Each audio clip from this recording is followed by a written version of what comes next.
Ok, je me connecte. En direct, on va parler donc du couple.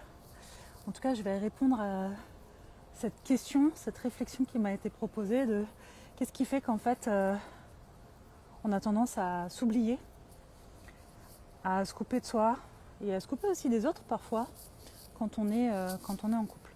Donc c'est l'une d'entre vous qui m'a envoyé ce message en me disant qu'elle avait remarqué ça pour elle, que même si elle ne vivait pas sous le même toit que son conjoint, eh bien, elle s'est rendue compte dans des moments de break que quand elle était toute seule, elle se sentait plus libre, plus elle-même.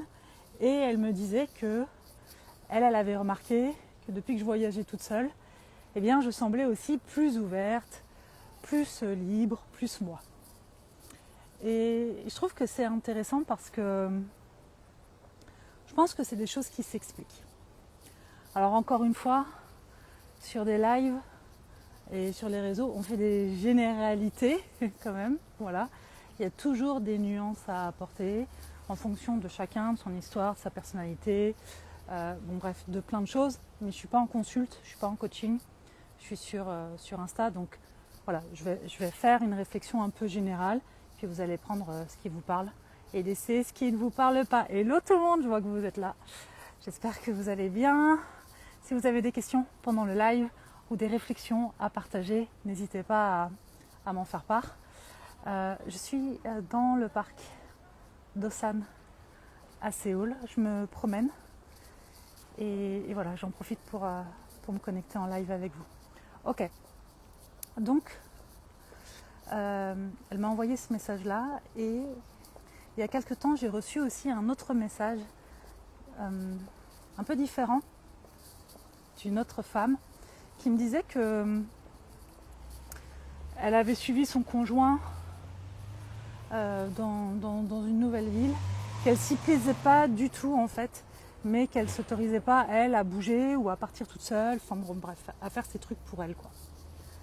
Et c'est vraiment quelque chose que je constate en général. Et en fait, je pense que en tant que femme, on est conditionné pour être tourné vers l'autre. Et quand vous regardez des toutes petites, alors je ne sais pas aujourd'hui si c'est encore aussi présent, mais moi je suis née en 79,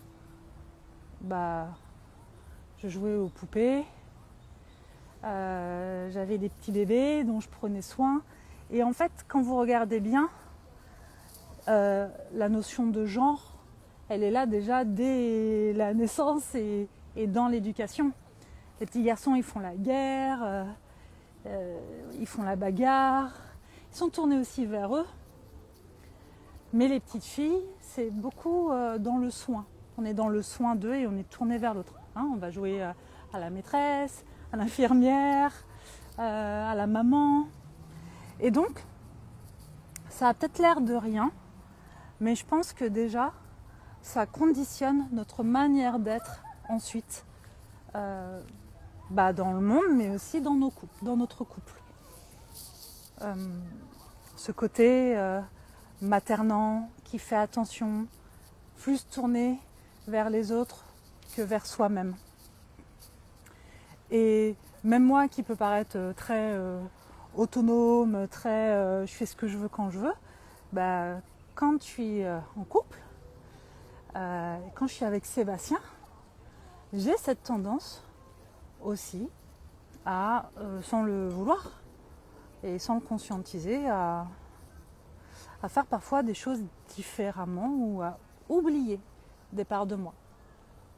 Et c'est peut-être pas que les femmes, parce que je pense que Sébastien faisait aussi la même chose en étant avec moi, où lui aussi, avec le temps, il y a des choses qui se permettaient moins, par exemple.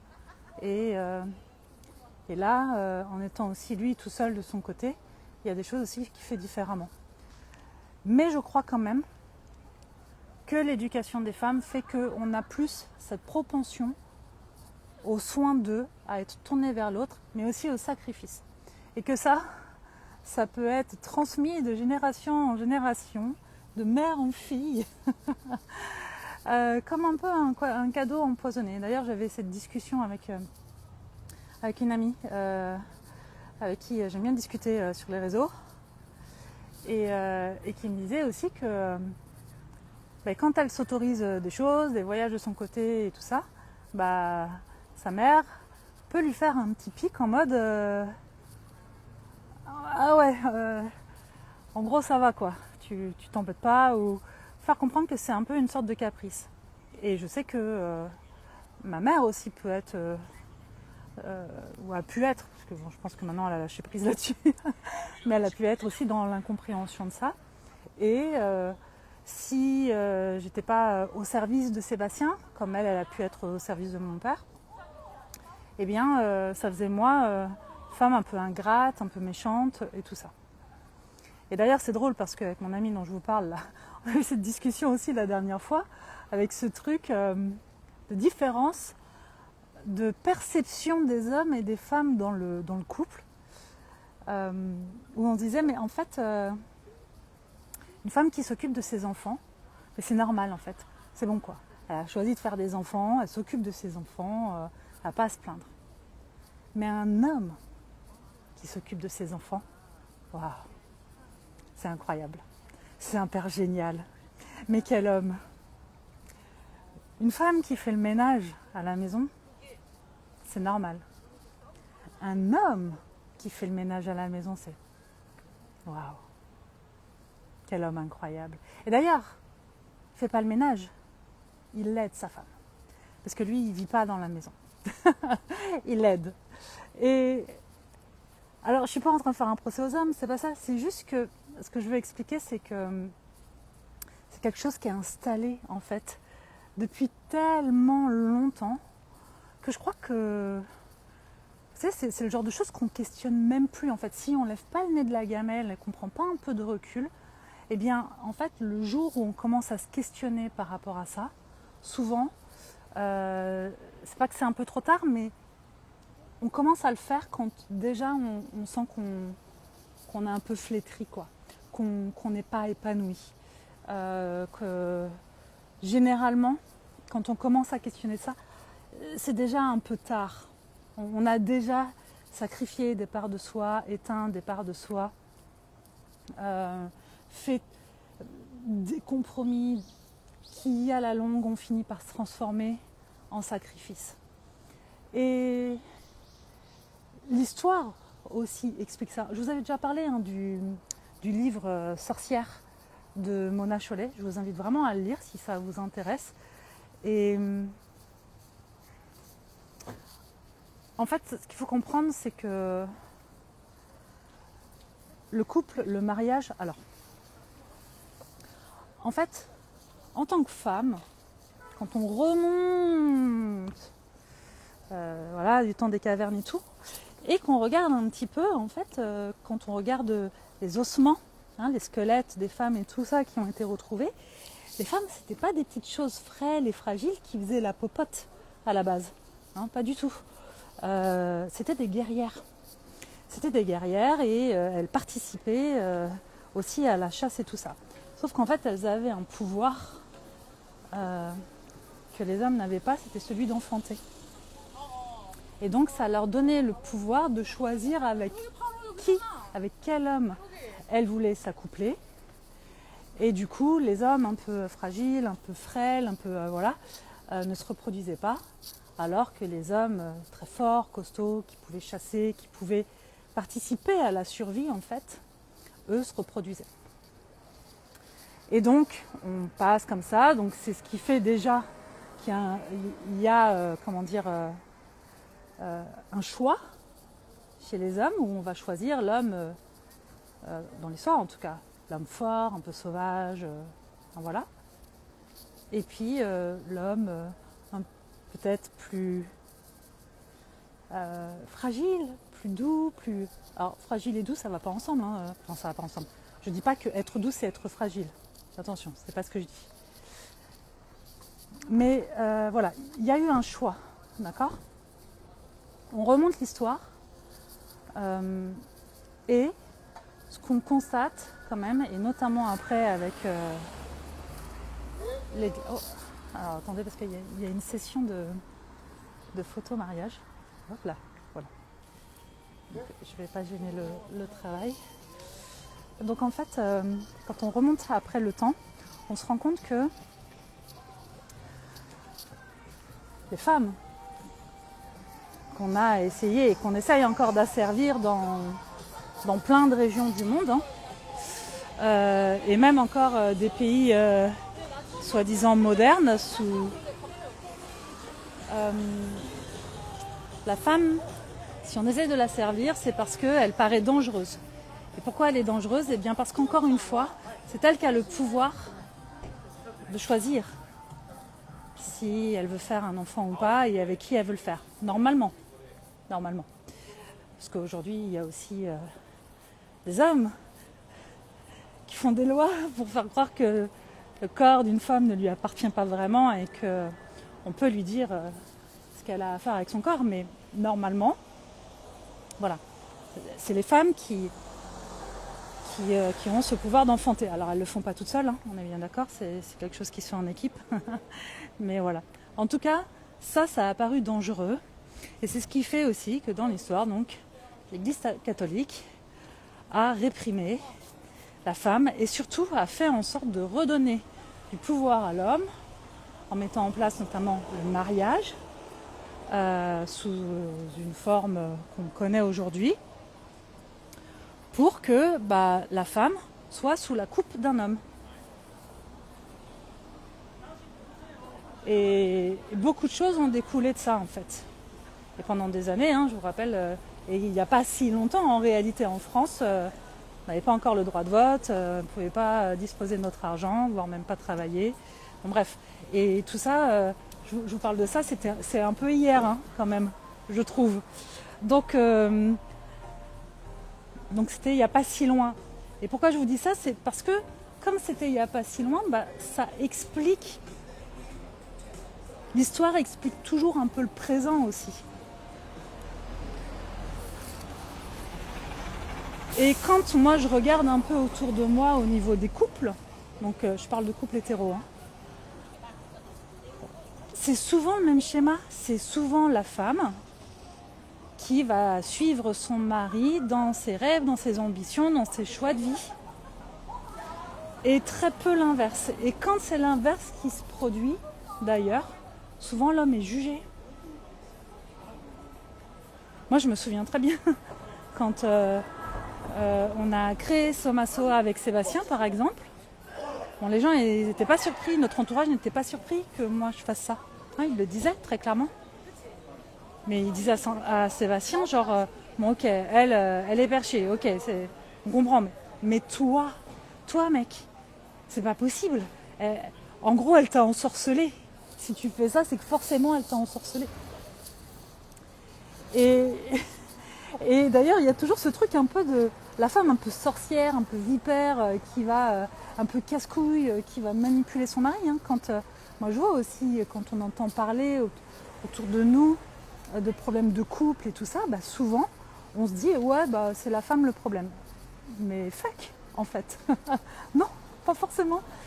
Parce que les gars ont cette propension à paraître cool aux yeux du monde, et la femme un peu chiante, un peu ceci, un peu cela. Mais sauf que on ne sait pas ce qui se passe à la maison et pourquoi, à un moment donné, on perd cet élan de vie, cette joie, cette insouciance. Mais parce qu'en fait, quand il y en a un des deux qui est complètement en mode freestyle, c'est cool, en fait, l'autre va porter le poids de la responsabilité et du contrôle. Et ce sont des schémas qui vont s'installer. Alors attention, c'est pas de la faute de l'un ou de l'autre, parce qu'en fait, un couple, ça, et une dynamique de couple, ça se crée à deux.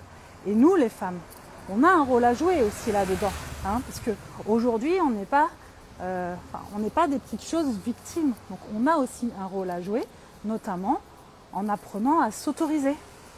Et il est là le problème. Quand moi j'ai des femmes qui m'écrivent ah ouais mais j'aimerais et là tout à l'heure j'avais encore un coaching individuel avec une femme qui me disait que elle s'autorisait plus à peindre, elle s'autorisait pas à un certain nombre de choses, mais parce qu'en fait son père l'a éduquée avec dans l'idée que fallait pas qu'elle parle, fallait pas qu'elle fasse de bruit, il faut pas qu'elle prenne sa place. En fait, elle doit être transparente. Transparente. Et donc moi, j'ai passé 1 heure de coaching à lui dire porte ta voix, peins de manière intuitive. Il n'y a pas, ce qu'elle me disait, enfin dans ce qu'elle m'expliquait, c'est qu'à chaque fois, c'est comme si elle devait mériter ces moments de plaisir en ayant d'abord bien travaillé, en ayant fait des compromis et des sacrifices, et après seulement, un bout de chaîne, s'il y a le temps, peut faire un truc qui a l'air d'être une perte de temps selon elle. Et en fait, là où un homme, il a besoin de décompresser, et d'ailleurs si sa femme lui dit non, sors pas, il faut que tu m'aides, non, elle est chiante. Et par contre, une femme qui va prendre du temps pour elle, alors qu'elle a des enfants, tout de suite, c'est pas sérieux. Vous voyez, il y a vraiment, je trouve, un double regard dans notre société. Il y a un regard qu'on pose sur les hommes et un regard très différent qu'on pose sur les femmes. Et pour 2 actions identiques, eh bien, il va y avoir 2 jugements différents. Et c'est problématique parce que je crois que ça nous étouffe en tant qu'individu, mais c'est aussi ce qui étouffe le couple. Par exemple, celle qui m'a écrit en me disant que elle ne se permettait pas de voyager toute seule parce qu'elle avait peur que ça crée des problèmes et des conflits dans son couple. Et je comprends la crainte, je comprends la peur. Sauf qu'en fait, pour moi, ce qui crée du conflit dans le couple, entre autres, il n'y a pas que ça, mais un des facteurs importants qui crée du conflit dans le couple, c'est quand il y en a un des deux qui prend tellement sur lui qu'il étouffe en fait, qu'il se perd, qu'il s'éteint. Et ça donne des choses, une autre femme que je suis aussi en coaching, qui me disait, elle est en dépression depuis un certain nombre d'années, et en fait elle me disait, moi je suis toujours en train de lancer des pics maintenant. Et bien sûr, au bout d'un moment, oui, elle lance tout le temps des pics. Le problème, c'est qu'en face, il n'y a plus rien qui passe. Parce que ça c'est devenu un bruit de fond pour son mari, tous ces pics. Il n'y a plus de... Et pourquoi elle lance des pics ? C'est parce qu'en fait, sur les vrais sujets de fond, elle s'est tue. Elle ne dit rien, elle a étouffé ça, elle n'a pas exprimé. Et au bout d'un moment, c'est toujours à ras-bord. Et en fait, ça sort comme ça. Pour tout et n'importe quoi, parce qu'en fait, elle n'en peut plus. Et moi, je trouve que la peur de s'exprimer par peur de perdre quelqu'un, c'est un poison. Parce qu'en fait, objectivement, si on sort un peu de l'émotionnel, et les émotions sont importantes, mais si on sort un peu de ça, et qu'on regarde les choses de manière un peu pragmatique, qui a envie d'être aimé en couple en tout cas, par un mec, ou une femme d'ailleurs, qui va vous aimer parce que, pour une version de vous qui n'est pas vous. Qui a envie de se dire, ok, pendant 20 ans, je vais m'étouffer, étouffer tous mes rêves, ma personnalité, mes envies, tout ce que je suis, parce que sinon il va me quitter. Mais si le gars vous quitte pour ce que vous êtes, mais je vous dis tout le temps ça, mais salut, vas-y, salut.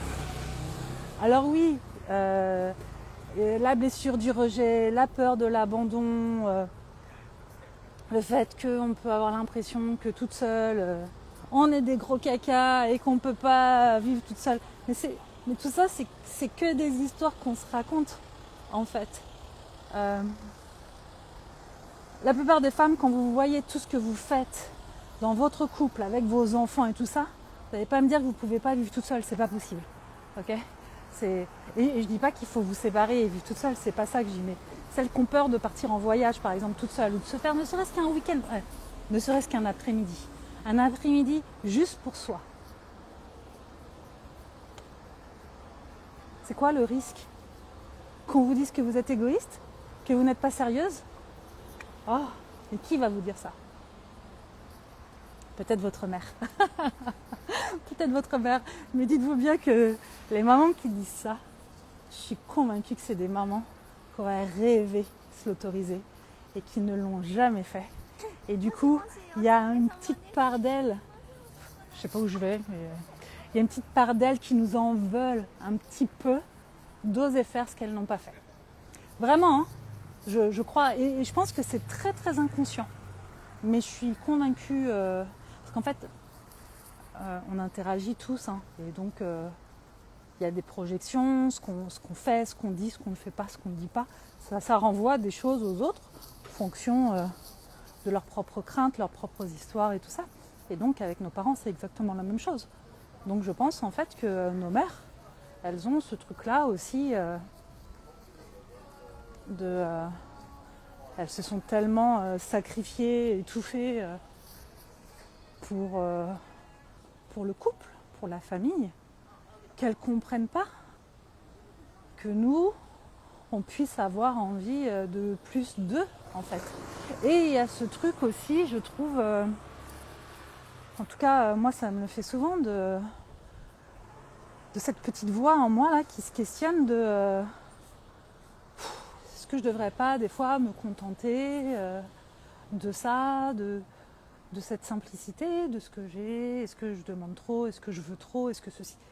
Parce que, en fait, on nous fait croire souvent, en tant que femme, que quand on veut plus que ce que la société en général nous propose en tant que femme,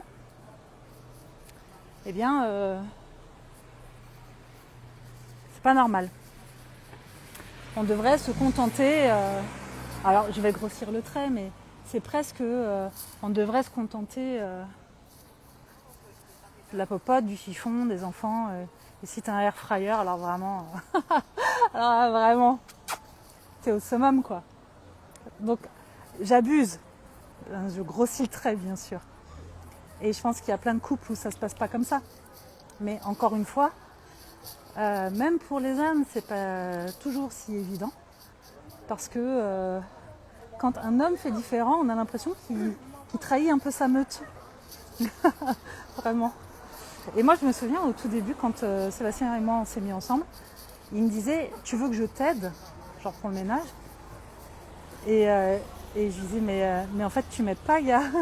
Tu m'aides pas, tu fais ta part, parce que c'est chez toi aussi. Donc, où est-ce que c'est écrit que c'est à moi de le faire, en fait? Il y a une loi qui dit que c'est la femme qui doit se taper ça et que le mec, il est trop mignon s'il aide sa femme. Et en fait, je lui ai expliqué, il l'a très vite compris. Mais en fait, je trouve ça aussi étonnant que dans cette société dans laquelle on vit en 2025, ce soit aussi à nous, femmes, d'éduquer nos conjoints. C'est quand même surprenant, en fait. C'est quand même surprenant et ça montre aussi à quel point les parents continuent de faire durer, de transmettre en fait ce schéma et qui convient peut-être à certaines personnes. Hein. J'ai des amis qui me disent non, pour moi c'est à moi de faire le ménage, c'est à moi de faire à manger. Et moi je veux que mon mec il soit viril, il fasse ceci, il fasse cela. Comme si la virilité, est-ce qu'un mec avec un balai il perd sa virilité? Bon, je pense qu'il faut se sentir un peu menacé dans sa virilité pour penser ça. Mais bon, peut-être que je me trompe encore une fois, moi je ne détiens pas de vérité. Hein. Là je suis en freestyle, hein, je suis en roue libre, je vous partage mes idées telles qu'elles me viennent, comme si vous étiez mes potes en fait. Vous voyez? Donc je suis en train de me perdre dans les petites ruelles de Séoul. Je ne sais pas du tout où je vais atterrir, mais j'y vais en tout cas. Alors attendez, parce que je crois que j'ai vu quelques petits messages apparaître. Alors Sébastien vous a partagé les références du livre, donc Sorcière, puissance, la puissance invaincue des femmes de Mona Chollet. Vraiment, je vous invite à le lire. Et je vous invite aussi à le lire pour, vous savez, les femmes qui s'épanouissent pas forcément dans le rôle de maman et qui se culpabilisent beaucoup de ne pas de ne pas s'épanouir dans ce rôle-là comme si c'était mal. Parce que ça aussi, en fait, il y a beaucoup de poids et de culpabilité autour de la maternité. Et en fait, c'est fou parce que il y a souvent des doubles injonctions quand ça concerne les femmes. C'est tu dois être une bonne maman, te sacrifier, tout doit être tourné vers tes enfants. Mais par contre, si tu es une femme au foyer, tu deviens moins intéressante. Pour un employeur, tu es un peu chiante parce que du coup, tu vas avoir un congé mat. Donc, bref, et tout ça, c'est de la double injonction permanente. Et franchement, je trouve qu'il y a de quoi devenir un peu fou parce que si t'es pas bien dans tes baskets, que t'es vachement tourné sur le regard des autres, que t'essayes de plaire à tout le monde, comme ça arrive à beaucoup de monde, et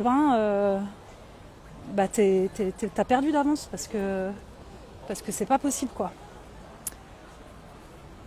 Donc pour toutes les femmes là qui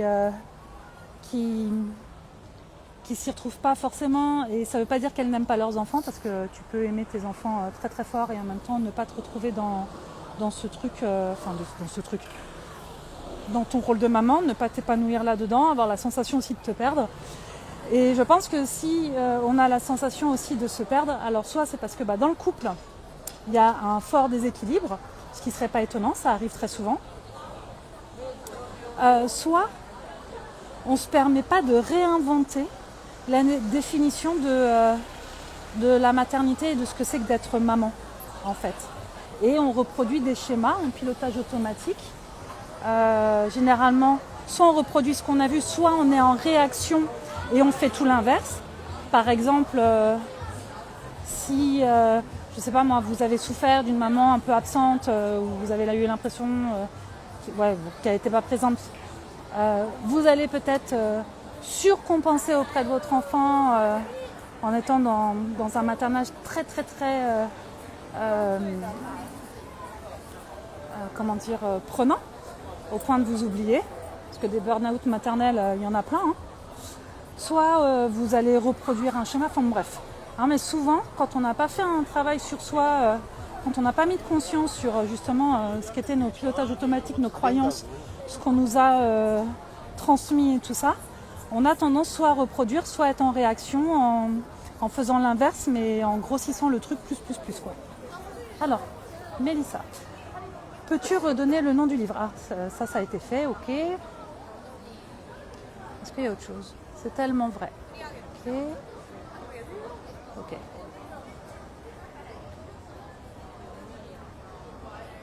Ok, si vous avez des questions, posez-les-moi en même temps, ou si il y a un sujet que vous voulez que j'approfondisse là-dessus. Je remonte pour être sûre. Ok. Ouais. Donc en fait, et il y a autre chose. C'est qu'en fait, en tant que femme, pour certaines, pas toutes, et du coup, soit tu sors de ce schéma de la femme au foyer et tu veux être indépendante financièrement et donc tu travailles et tout ça, mais à côté, tu as quand même encore ce rôle à la maison. Quand ta journée elle est finie, tu rentres à la maison, tu as les enfants, les machins, les trucs. Et ton mari t'aide, bien sûr. Soit tu fais le choix d'être à la maison et de t'occuper de tes enfants, mais tu n'es pas indépendante financièrement, ce qui crée aussi d'autres problèmes. La peur de se positionner, le fait de ne pas vouloir dépenser de l'argent ou se faire plaisir, parce que du coup c'est considéré comme l'argent du foyer, mais c'est pas à dépenser pour soi. Et en cas de coup dur vraiment, ou de problème, et de je voudrais partir, oui, mais je peux pas parce que j'ai pas les moyens. Et en fait on se retrouve avec tout un tas de femmes comme ça qui se retrouvent coincées,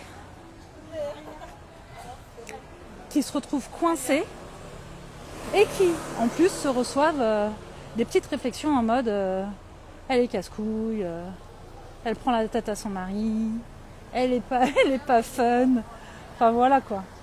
Et moi je me souviens, moi j'ai grandi dans ce modèle familial là, hein. où ma mère, c'était la chieuse, celle qui râlait si mon père buvait un coup de trop et tout ça. Ouais, mais en fait, ils n'étaient pas à la maison pour voir ce qui se passait après quand il y avait un coup de trop. Parce que mon père, avec tout le monde, il était cool. Et donc, il y avait ce truc de le gars cool et la femme castratrice un peu chiante. Et j'ai vu ça chez mes parents, mais pas que, en fait. Je vois ça dans les couples plus jeunes aussi qui m'entourent. Et je trouve ça tellement dommage. Donc, je m'éloigne, hein, je ratisse large, mais je crois que c'est ce qui fait. Il y a toute une pression sociale et il y a toute l'histoire qu'on porte derrière nous qui fait qu'on a cette tendance, effectivement, à s'oublier ou à éteindre ou gommer des parts de nous quand on est en couple et tout d'un coup à se retrouver, à se libérer quand on est seul. Mais souvent, quand même, c'est pas forcément nos mecs qui nous imposent ça. Souvent, c'est nous qui nous l'imposons. Soit on se l'impose, soit on attend la validation de l'autre en face, qui nous donne l'autorisation. Mais nos mecs ne sont pas nos pères. Hein. Je pense que ça, c'est aussi un truc à bien intégrer, en fait. Alors, il y a aussi le sujet des femmes qui ne veulent pas d'enfants et qui sont jugées par leur entourage. Ah oui, oui, bien sûr. Bah justement, Mona Chollet en parle aussi dans son livre. Moi, je sais que c'est un livre qui m'avait fait vachement de bien parce que je l'ai lu dans la période où nous, on essayait de faire un enfant. Et en fait, j'ai capté à ce moment-là, j'ai pu vraiment mettre le doigt sur le fait que j'avais plus peur de ne pas avoir un enfant que l'envie d'avoir un enfant. Parce qu'il y avait tout ce message autour de moi, et même ma mère me disait, si tu n'as pas d'enfant, tu seras malheureux toute ta vie. Et en fait, on fait croire aux femmes qu'elles ne peuvent s'accomplir qu'en ayant un enfant. Et c'est faux, en fait. Et heureusement, parce que heureusement que c'est faux, parce que de l'infertilité, les gars, il y en a de plus en plus. Hein. Et à mon avis, ça va pas. La meuf qui est en train de plomber l'ambiance, mais sévère. Et pourtant, je me tempère. Alors, imaginez si vous étiez vraiment mes potes. Non mais, de l'infertilité, sérieux, il y en a de plus en plus. Il y a juste à aller dans... Enfin, nous, on a fait ce parcours-là pendant des années. Et je peux vous dire que dans les salles d'attente, on n'était pas tout seul. Hein. Donc voilà. Putain, je ne sais pas où je suis. Donc, qu'est-ce que je veux dire ? Donc, heureusement qu'on peut s'épanouir. Mais ça, c'est pareil. Il y a aussi toute cette histoire autour de l'Église catholique. Alors, j'ai pas été plus loin là en vous disant ça, mais une femme, elle se marie avec un homme, elle n'a pas le droit de travailler, elle est asservie, elle s'occupe de ses enfants et ça devient une femme au foyer. Mais quand vous regardez vraiment du temps de la préhistoire et tout, les femmes, c'était des guerrières. Et elles étaient... Et il y avait... il y a des civilisations et tout ça où les femmes étaient adorées.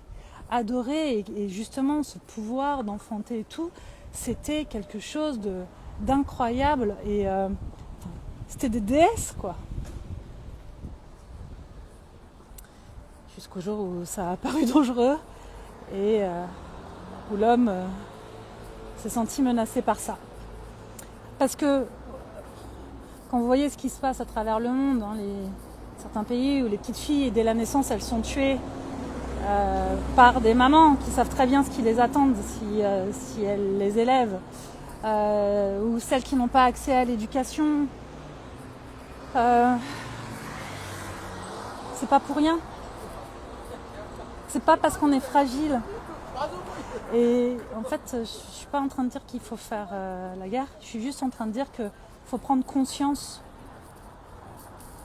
qu'en tant que femme, on a aussi du pouvoir. Qu'en tant que femme, on peut être douce, aimante et forte. Qu'on peut être aimante et indépendante. Qu'on peut prendre soin de soi et prendre soin des autres. Qu'on peut penser à sa gueule et que ça fait pas de nous de mauvaises femmes en fait. Et qu'il n'y a pas à choisir en fait entre soi et les autres. Hein, pourquoi jamais personne ne dit ah le mec il va au foot, il va à son match de foot tous les dimanches, quel mauvais père, quel mauvais mari, qu'est-ce qu'il est ingrat. Non, ça vient à l'esprit de personne. Alors pourquoi tout d'un coup, pour la femme, ça deviendrait un sujet si elle va à son match de foot, hein? Franchement. Donc oui, en fait, on a mis des petites cases comme ça où la femme doit s'occuper des enfants et tout ça. Et en même temps, elle est jugée pour ça. Hein?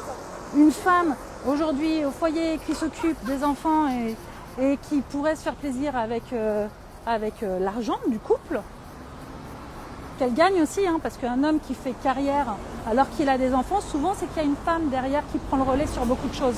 Hein, sinon, il ne pourrait pas. Donc en fait, oula, je commence à m'énerver. Donc en fait, c'est l'argent du couple gagné grâce aux deux. Mais sauf que si c'est elle qui se fait plaisir avec cet argent-là, c'est une profiteuse, quoi. Hein. Et d'ailleurs, j'ai découvert grâce à Saskia un compte, je me souviens plus du prénom, mais d'une femme qui fait pas mal de vidéos comme ça, où elle pointe justement les choses qui sont pas ok dans notre société patriarcale.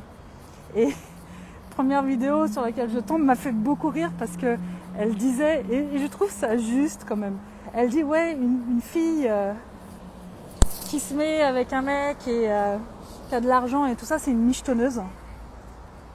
Mais par contre, tous les mecs là qui se mettent avec des femmes parce qu'elles font la cuisine, elles font les courses, elles font le ménage et tout, eux, c'est normal, quoi.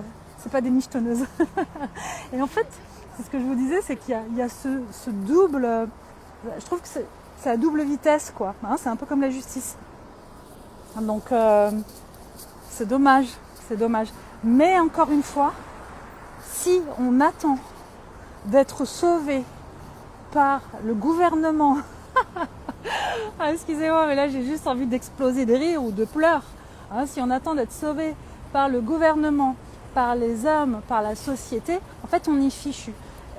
Donc je pense que l'idée c'est pas de rentrer en guerre, c'est pas le sujet, mais c'est de s'autoriser, déjà en tant qu'humain tout court, et encore plus même en tant que femme, s'autoriser, à se demander, à sortir le nez du guidon et à se dire, en fait, je suis qui ? Je veux quoi ? Qu'est-ce qui m'épanouit en fait ? Moi en tant qu'individu, moi en tant qu'humain, moi en tant que femme, quand je vire la voix de mon père, de ma mère, de mes ancêtres, de mon mec, de mes gosses et tout ça, il reste quoi ? C'est quoi ? Alors au début, c'est peut-être le vide et une espèce d'écho comme ça, parce qu'en fait, on n'est pas habitué. Mais si vous faites de la place à ça, je peux vous assurer que derrière, il y a probablement une petite voix qui chuchote depuis toujours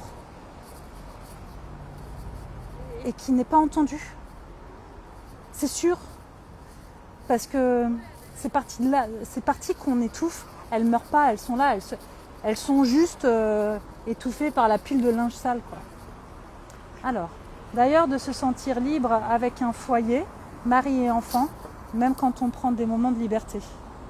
Ah non, difficile de se sentir libre. Ouais, bah oui. Oui, parce qu'en fait, il y a aussi toute une charge mentale qui incombe souvent à la femme. Encore une fois, je suis des généralités. Ça ne veut pas dire qu'il n'y a pas d'hommes qui font ceci, qui font cela. Et encore une fois,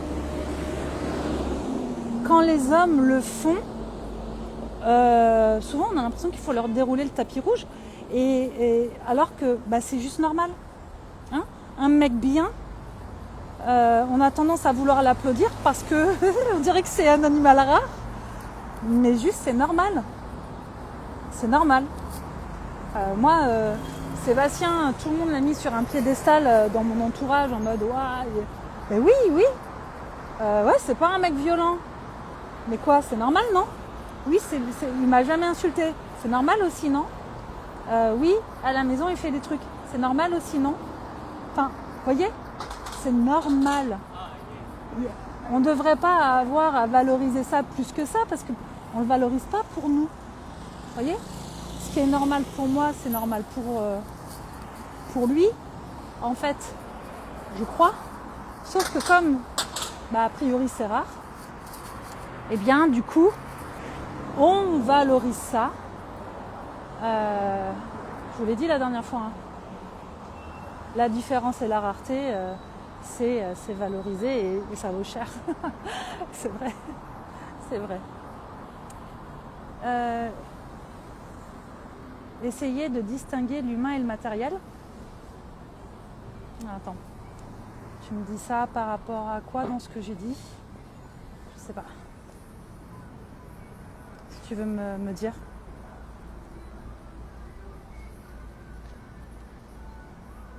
Un baiser de Séville, yes.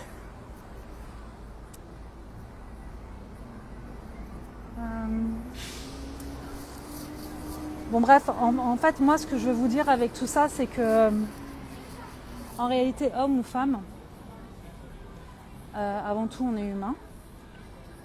Et d'ailleurs pour moi le féminisme c'est ça, parce que souvent c'est confondu un peu genre ouais tu veux être comme les hommes, t'as qu'à te démerder. C'est pas la question, hommes et femmes on est différents. Hein, on a un corps différent, une biologie différente, des hormones différentes. Une façon d'être différente, forcément aussi, due notamment par l'histoire et l'éducation et les genres.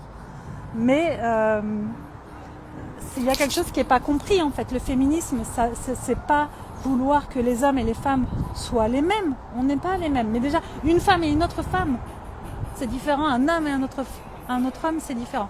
Non, c'est pas tout le monde les mêmes. C'est les droits, les mêmes droits pour tout le monde. C'est pas la même chose. Ça n'a rien à voir en fait.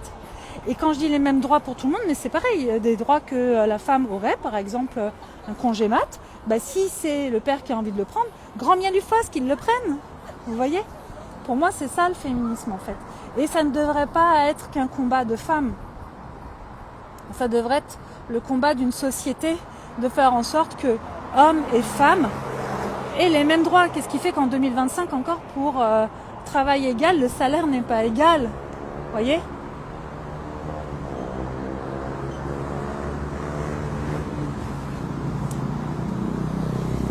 Je suis désolée, mais je lis ce que tu me dis.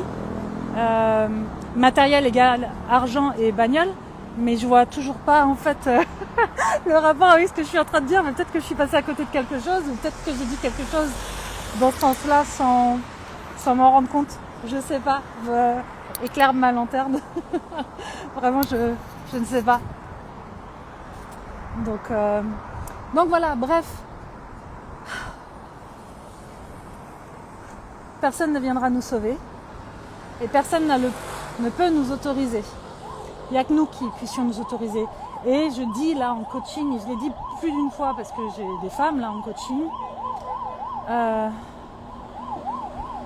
tu te sens en prison mais la porte elle est ouverte. En fait, vous savez, c'est un peu comme l'histoire de l'éléphant. Hein, quand il est petit, quand il est bébé, on lui met une petite corde autour de la patte. Et puis il essaye de s'en défaire et puis il n'y arrive pas. Puis du coup, en fait, au bout d'un moment, il est désespéré. Et puis il lâche prise, il essaye plus. Et c'est ce qui fait qu'en fait, à l'âge adulte, il a un petit truc comme ça qui est même pas attaché. Et en fait, il se sauve pas parce qu'il essaye même pas. Il a tellement essayé avant que là, il essaye pas. Alors que s'il le faisait, il pourrait se libérer très facilement. Mais je crois que c'est un peu comme ça aussi. Et ça, c'est pas que les femmes, c'est hommes et femmes d'ailleurs, avec nos croyances, avec notre éducation, avec cette voix critique aussi. Et ça, je vais en parler demain, dans le temple notamment.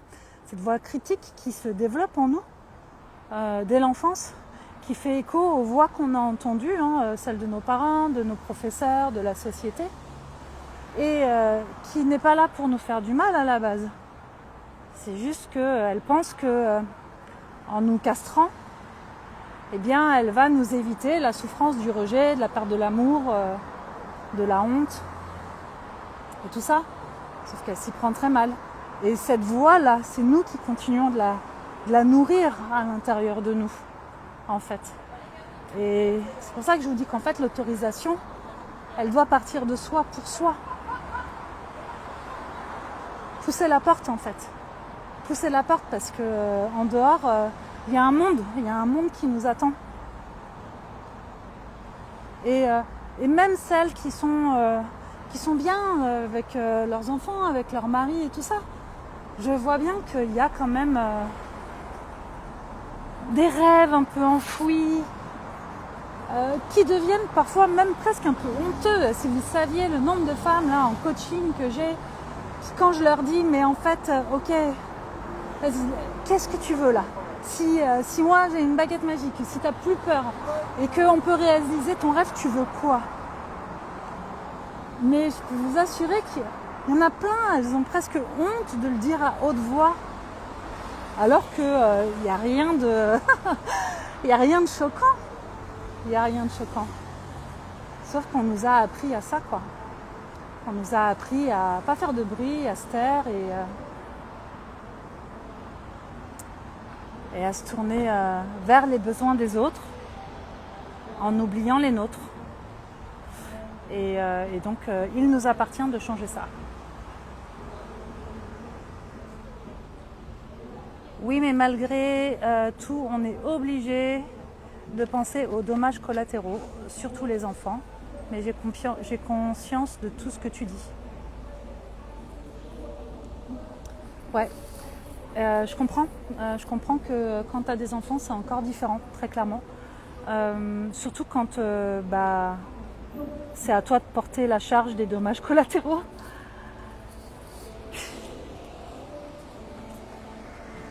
Et clairement, j'ai bien conscience que c'est pas un changement qui va se faire en un claquement de doigts mais ça commence aussi par un changement. Comment dire ? Je sais pas s'il y a un concert en haut, mais en fait, bien choisir son conjoint, c'est important justement. Bien choisir la personne avec qui on décide de faire des enfants, c'est aussi important. Et souvent, quand j'avais mon cabinet là, en tant que psy, j'accompagnais beaucoup de familles, de parents. Et en fait, moi, j'étais souvent hallucinée et pas en même temps parce que j'ai l'impression que c'est une majorité. Les gens, en fait, se mettent en couple, font des enfants. Et c'est très rare qu'il y ait des couples qui parlent de leurs valeurs vraiment profondes, de ce qu'ils veulent, de ce qu'ils veulent pas, et de la manière dont ils veulent faire les choses avant d'avoir des enfants, quand ils auront des enfants. J'ai l'impression que par exemple, je connais un couple, quand ils ont eu leurs enfants, alors ils sont, elle est notaire, et quand ils ont eu leurs enfants, ils ont été chez le notaire tout de suite en disant si un jour on se sépare, voilà comment ça se passera. Ils ont fait ça, non pas parce qu'ils pensaient qu'ils allaient se séparer, mais ils ont fait ça en se disant aujourd'hui tout va bien, on est lucide, on n'a pas de colère. Et donc c'est aujourd'hui qu'on est les mieux placés pour prendre des décisions pour nos enfants si un jour on devait se séparer. Et donc ils ont fait ça. Ils ont fait des papiers en disant la garde ce sera comme ça, l'argent ce sera comme ça, pour nos enfants ce sera comme ça, si un jour on se sépare. Ça pour moi c'est prendre une vraie part de responsabilité en fait, c'est se responsabiliser vis-à-vis de soi mais aussi vis-à-vis de ses enfants. Parce que le truc, j'entends ce que tu dis Aurélie, mais le problème c'est que, et moi je le dis souvent à la tribu, c'est que toi, en tant que maman, tu te sacrifies pour tes enfants, et puis je dis tu, pas toi, mais... Et on dit après à nos enfants, oui, faut que tu sois toi-même, faut que tu réalises tes rêves. Mais un enfant, il fait pas ce qu'on lui dit, il fait ce qu'il voit, en fait. Et donc, c'est ce qui fait que nous, les petites filles qui sommes devenues femmes, on a cette propension à se sacrifier et à porter cette charge mentale et tout, parce que c'est ce qu'on a vu chez nos mères, en fait. Et même si à un moment donné, on a eu d'autres rêves et peut-être qu'on a entendu d'autres choses, et oui, mais sauf que dans nos tripes, et notre inconscient, il s'est construit là-dessus, en fait. Donc c'est ça, la normalité. Et c'est pour ça aussi que se sentir libre, prendre soin de soi, réaliser ses rêves en tant que femme, ça demande du travail parce que c'est loin d'être naturel en fait. Et donc, quand je dis on ne peut pas attendre que quelqu'un d'autre vienne nous sauver en tant que femme, et nous on a un rôle à jouer là-dedans, mais je pense qu'on a aussi un rôle à jouer dans l'éducation de nos enfants et donc dans notre manière aussi d'être, notre capacité parfois à demander de l'aide, à déléguer, à accepter qu'il y ait une part du budget qui parte peut-être dans de l'aide ou de la délégation, j'en sais rien, je sais pas, et parfois c'est pas possible. Il y a des mamans solo qui cumulent plusieurs emplois, parfois c'est pas possible et j'en ai bien conscience. Et parfois ça l'est et il n'y a pas d'autorisation.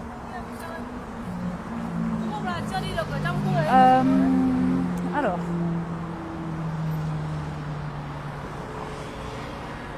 Non, c'est faux ce que tu avances. Ah, j'aime beaucoup cet argument.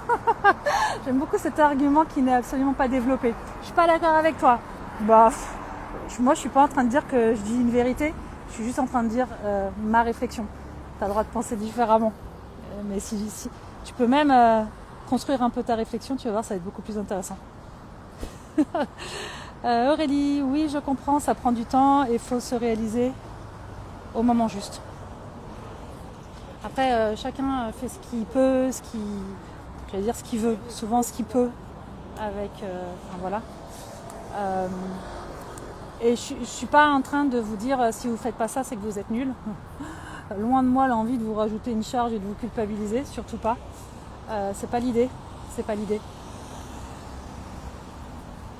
Je voulais juste expliquer justement que nos comportements, même s'ils peuvent changer et évoluer, sont aussi empreints de toute une histoire et d'une éducation. Et ça, c'est pas de notre faute. Mais j'aime bien aussi cette phrase qui dit que ce qu'on a vécu, ce qu'on nous a transmis, c'est pas de notre faute, on n'est pas coupable de ça. Mais on a quand même une responsabilité à l'âge adulte de qu'est-ce qu'on fait de tout ça. Si on est malheureux, si on n'est pas épanoui avec tout ça, qu'est-ce qu'on en fait en fait ? Et je crois que le problème, c'est que souvent on est enfermé dans un état d'esprit où on est convaincu qu'on n'a pas le choix. J'ai vécu ça aussi pour plein d'autres choses, parce qu'il n'y a pas que la maternité, je l'ai vécu pour plein d'autres choses, de me dire waouh, là ce que je suis en train de vivre c'est dur, je souffre là-dedans, mais j'ai pas le choix. Et en fait le truc c'est que tant qu'on se dit je peux pas faire autrement, j'ai pas le choix, il n'y a pas de créativité. Il n'y a pas d'autre option, il n'y a rien qui se présente à nous, puisque notre cerveau il est fermé à il n'y a pas le choix, point. Et donc forcément, comme on est convaincu, on a la croyance qu'il n'y a pas le choix, eh bien tout ce qu'on entend, tout ce qu'on perçoit, tout ce qu'on voit nous conforte, c'est le biais de confirmation, nous conforte dans cette idée de on n'a pas le choix.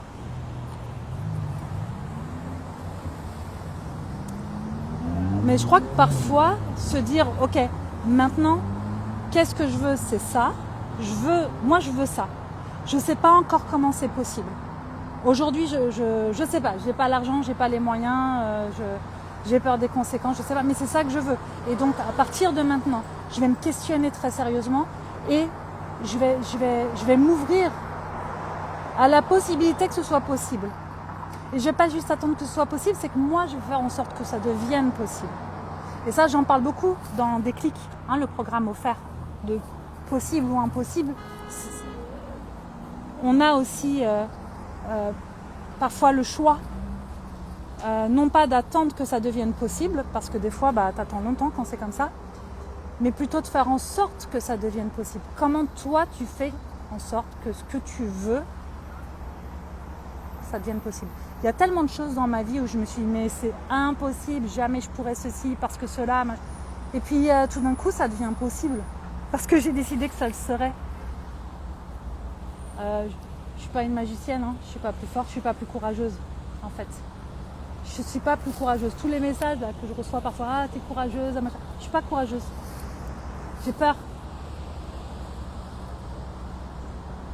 Ou j'ai le courage de faire, mais ça m'empêche pas d'avoir peur. Voilà, c'est plutôt ça.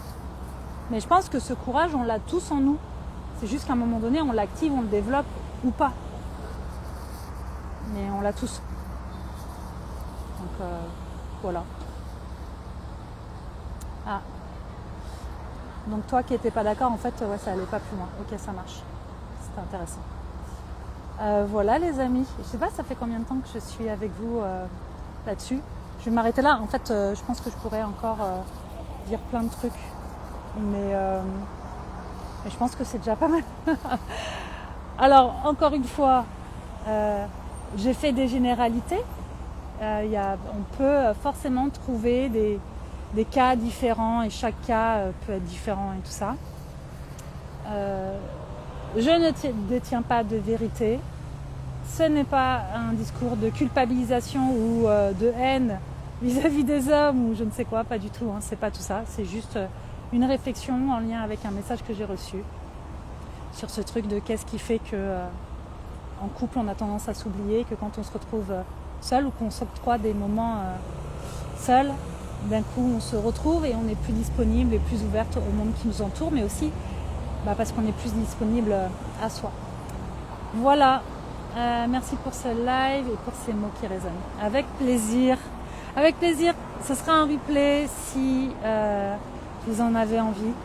Partagez-moi un message sous le replay, ce qui a résonné pour vous, ce que vous avez envie de garder de ça. Là où vous n'êtes pas d'accord, si vous en avez envie, mais alors, s'il vous plaît, ne me faites pas juste un message de je suis pas d'accord, développez un petit peu, histoire qu'on ait matière à réfléchir. et voilà. Alors, j'ai loupé le début du live, il sera en replay pour avoir ta réponse au message. Avec plaisir et merci à toi pour ce message que tu m'as envoyé. C'était chouette d'avoir ça. Ça m'a donné l'élan de faire un live. Merci, c'est toujours un plaisir. Oui, moi aussi, j'aime vraiment être en live. J'espère que ça a été pour vous. Je ne me rends pas trop compte le fait d'être en mouvement, de bouger, d'être au milieu du monde avec le bruit et tout. Je ne sais pas si vous m'avez bien entendu tout le long. En tout cas, je pense que le message est passé. Voilà les amis, je vous embrasse bien fort. Prenez soin de vous et autorisez-vous. Autorisez-vous, même si ça fait peur, le changement ça fait peur. Le changement ça fait peur, toujours. Donc voilà. Et pareil, je vais vous dire ça aussi. Quand vous mettez des choses en place différentes dans votre couple, le reste du système se rigidifie au début parce que l'autre il n'a pas signé pour ça. Mais si vous communiquez en exprimant vos besoins, votre vision des choses et que vous ne le lâchez pas et que vous expliquez bien et que c'est bien clair aussi pour vous, que vous ne faites pas ça contre l'autre mais pour vous, les choses bougent, les choses finissent par bouger, je peux vous l'assurer. Et ce qui est sûr, c'est que si vous ne faites rien et si vous n'osez pas faire vous impulser ce changement que vous voulez voir pour vous, c'est sûr que rien ne bougera. Et dans quelques années, si vous restez dans ce truc-là qui ne vous convient pas, si vous êtes épanoui, c'est super là-dedans, même là, dans ce schéma-là. Et si vous n'êtes pas épanoui et que vous perdurez dans ce schéma-là, il n'y aura pas de révolution, il n'y a personne qui va faire ce changement-là pour vous. Voilà, c'est tout. Je vous envoie plein d'amour, des petits cœurs. Et je vous dis à très vite.